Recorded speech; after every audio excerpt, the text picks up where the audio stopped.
Duterte says he is inutil, cannot do anything against China Sea aggression. Siguro natatandaan niyo po ito. So sila ba, mga anak, sila po ba ang kukontra sa kanilang ama?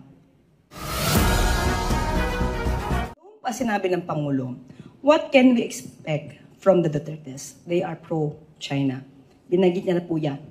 At ano pa rin po ba ang masasabi natin sa mga statement ng congressman? Lalo-lalo at sinabi rin ni Commodore Tariela na itong mga naratibo na to ay pro-China. So, sila po ba na mga anak ng dating Pangulong Duterte ay lilihis pa po ba sa sinabi ng dating Pangulo? Meron po tayo dito, kung matatandaan niyo po, sinabi niya, Duterte says he is inutil, cannot do anything against China Sea aggression. Siguro natatandaan niyo po ito.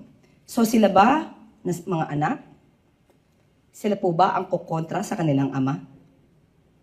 So unang-una po, wag niya pong i-undermine yung balak ng Pangulo na palakasin ang puwersa ng armed forces at matuloy ang AFP modernization. Lahat ng ito ay hindi pang sarili, hindi para sa anumang bansa, kundi para sa sarili nating bansa.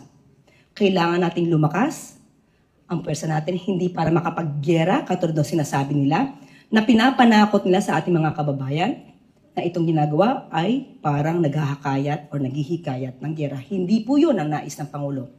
Kailangan lang pong lumakas din ang ating puwersa at hindi tayo magaya sa nakarang administrasyon na inutil, na ituturing pagdating sa China aggression. Sana madinig din natin sa kanila.